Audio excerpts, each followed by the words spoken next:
So keep that in mind. I was like, no ma'am, no. For your bank account, don't do it.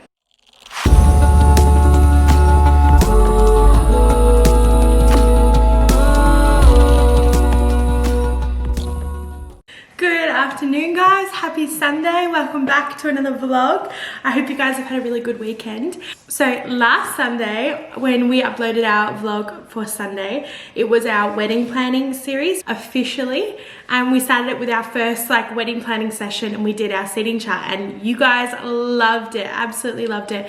And I got so many messages, especially on Insta, so many of you guys DMing me about my planning process and how I'm doing it, when the wedding is, so what I've done so far, how much I've gotten through, what have we booked, and all of this kind of stuff. So I thought, why don't I just show you exactly what I'm doing. So just after we first got engaged, Amy actually got me this really cute wedding planning book. She got it from Kmart, and she said that it was $5 or something. And guys, this is a really thorough book.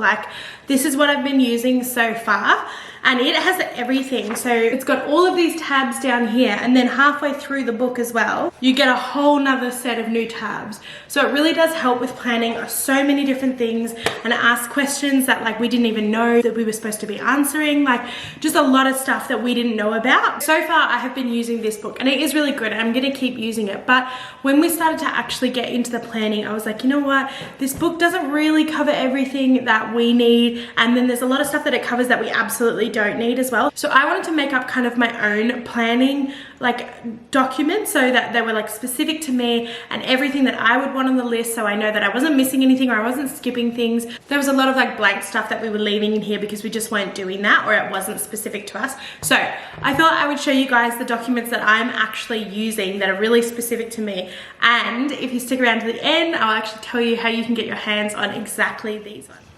Okay, so I think I have 6 documents that are really specific to our wedding, and they're all kind of planning, checklist, note writing documents that I can kind of compile, so that there's everything that I need to know, everything about the guests, everything about the wedding, all of the vendors, all of that, all in the one spot. Now if you're a bit old school like me and you kind of the handwritten stuff, well then you can print these off and use them, and that's what we've been doing. So there's been a lot of changes with things as you start planning them, but once you feel like you've got some pretty solid finalized list, you can print that off, and then you've got it on your hand, you can make notes on it and whatever else you need. So the first that I'm going to show you is just my first, from the start, the day after you get engaged and you want to start wedding planning, it's your ultimate biggest overall checklist. So it's kind of, I called it our countdown checklist because it kind of counts down from the day you get engaged to the day of the wedding and everything that needs to happen in between. It's not super comprehensive. You can find ones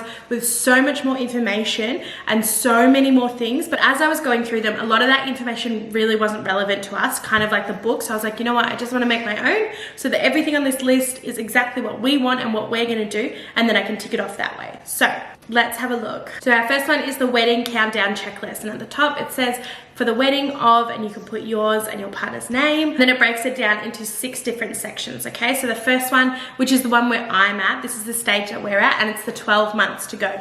Now these are really rough, generalized things. I've taken some tasks from the 6-month bracket and still done it in the 12 months, and other things I've pushed till later. You can do it however you like, but this is just the way that we've set it out. So we're up to the 12-month mark, which is here.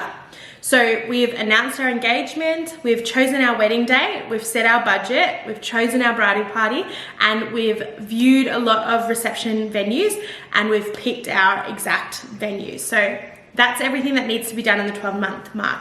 Now, if you've been following along, you'll know that we've actually done more stuff, like last Sunday's seating chart, which comes a lot later down. But I just felt like those are the things that I had to get done by the 12-month mark. And once I've got those done, then I can move on to the other things. So we've actually done everything in the 12-month.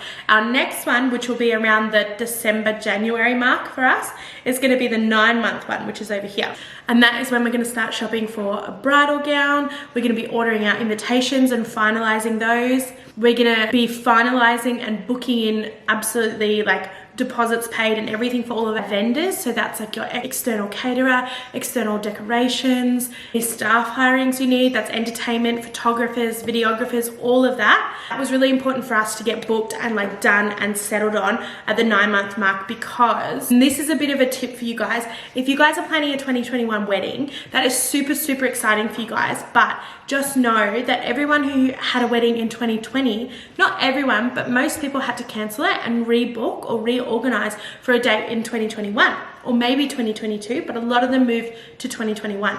And that means that a lot of your vendors and external places, receptions, venues, caterers, florists, they're all really booking up, because you almost have 2 years worth of weddings in the 1 year, because this year's ones couldn't go ahead. So if you have really specific vendors and like photographers and florists that you really want, then make sure you go out there early, make sure that they've got the date available and book them in. But also just remember, guys, think about how important this day is to you guys, and think about how awful it must have been to have wanted to get married this year and then had it absolutely cancelled and ruined. So if the vendor you want or the reception place that you want is not available for maybe that reason, try and be sympathetic and understand that they had their day absolutely ruined, and it must be really hard for them to have to push it back. And it's just a day, so no matter who you have, no matter where it is, it's going to be amazing. But now we're getting closer. So the 6-month to 3-month mark, you're sending out invitations, you're doing hair and makeup trials.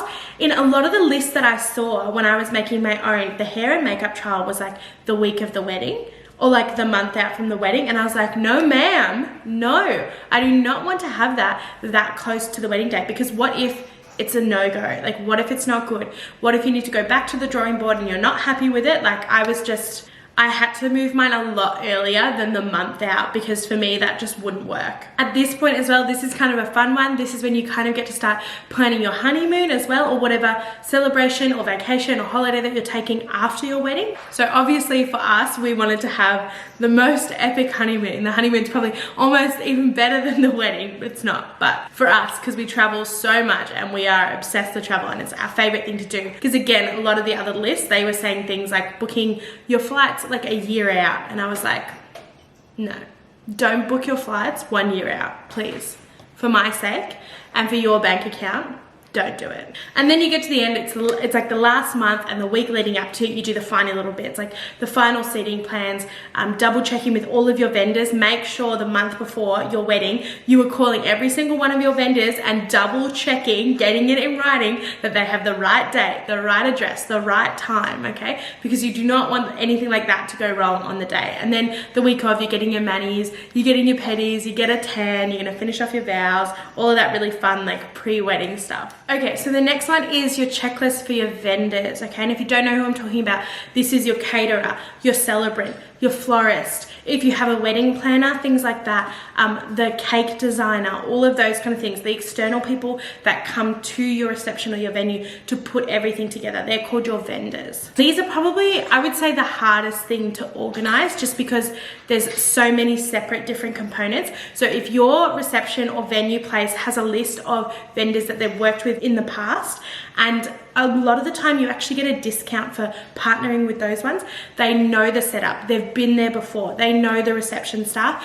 A lot of the time those ones kind of go a lot smoother than sourcing your own ones and bringing them in. So keep that in mind. But I kept this one fairly blank, because you can see up here, the venue, it's got the ceremony and the reception. Then this one just here is the celebrant and the caterer. And then you've got florist and entertainment. And I wanted to keep these boxes kind of blank because the information required for all of them is really different. So I wanted to be able to just write down the important notes for the celebrant without having to write down in the caterer box like the celebrant notes. So I wanted to keep them really blank and really clear. And you guys can obviously change this to fit your wedding and the kind of vendors that you guys are having.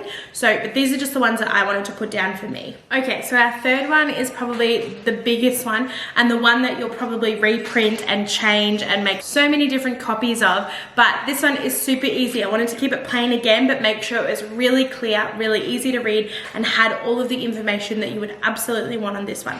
So it is your checklist for your guest list, okay? So I've kept it really clean and really simple. I definitely wanted a number system down the front, so I knew exactly what guest related to what number, because we got really confused when we were counting the names so many times. and we were losing track of the actual number of guests versus who the guests were. So I wanted those really clear and simple, and you can see that just here where there's a guest number and then straight away there's the name, okay? And then the next important thing for us was their dietary requirements, because we have quite a few at our wedding. We have quite a few vegans, we have a lot of vegetarians, and then we just have a lot of people with actual dietary restrictions like gluten intolerance, celiac, a lot of those kind of ones. So I wanted to make sure that that was very clear and very easy for our wedding coordinator on the day to see and make sure that that didn't go wrong at any point. And then we've got the table number where we are. We only have 3 tables at our wedding. They're really long, kind of, think of Harry Potter and the Great Hall kind of vibes. They're like long tables like that. So that's going to be really easy for us.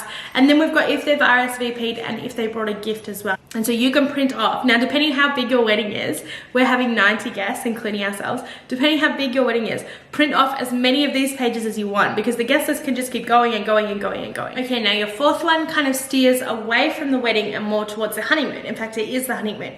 It's your checklist for your honeymoon. So it still says for the honeymoon of, and you write yours and your partner's name, and then it kind of breaks down things and things that are just really important. There's obviously going to be a lot bigger packing lists and a lot bigger itineraries, but this is the really important stuff, that kind of information you want to be able to grab really quickly at the drop of the hat if you need it, to if you're calling someone or if you're stuck at immigration. That just really important information you want to grab really quickly. So obviously your destination, the country, the city, the town, the area, wherever it is, and be really specific with it as well, because if you haven't been overseas before, a lot of immigration cards ask for specific addresses of the place that you're staying. And if you're traveling and you're only staying in hotels, they want to know the specific address of that hotel, and it might not be written the way that you write an address back in your home country. So know that, write it down, be really specific in that section. Then it comes down to the really important stuff, your flight and your accommodation. Write down your flight number, write down exactly the time it is, so that when it's the night before and you can't remember whether you wanted to be at the airport at 7 or your flight leaves at 7, you can just quickly refer back to this one, okay? And then your hotel, what room type you booked. If you guys are booking specific rooms, like if you want the honeymoon suite or if you wanted an ocean view or something like that, write it down once it's booked, and then if something goes awry later on, you've got it written down and you can refer back to it. Okay, now the 5th one is another big one, and when I was on forums and Facebook groups and Instagram groups and all of that kind of stuff, the most common theme for things going awry on your wedding day pretty much always revolved around the bridal party, or maybe family members and things like that, but most often it was the bridal party. So me and Amy are both having bridal parties. I've got 3 bridesmaids and she's having 3 brothers as her groomsmen. So that keeps it really simple, really easy for us.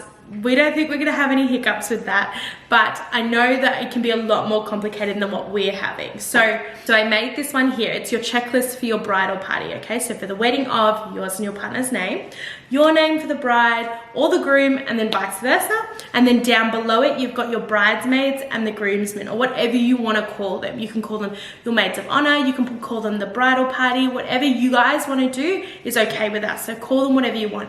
And so I have 3, Amy has 3. Ours is pretty clean, pretty clear cut, very simple. But I know that a lot of you guys have bridal parties of like 12, 18 kind of people. So there's a lot of people for you guys to keep track of and plan. So we've left it kind of blank again. I wanted you guys to have as much room as possible. And then down the bottom, of course, you've got your flower girl and page boy. And you can put in this section anyone else that's really important to you guys that are maybe involved in the ceremony kind of section. Then put their names down here as well, because I know that Amy and I are going to try and include not just our bridal party, but also quite a large amount of our family in the ceremony section, and there's going to be some organizing and things like that for them as well. So we wanted to have a space where we could write them down, make sure they know what they're doing, make sure that we've got them covered and everything like that. So you can put that in this section as well. And then our last one is probably my most used page, I would say. It's the wedding checklist notes section, and this is just a blank page to just spill everything onto. So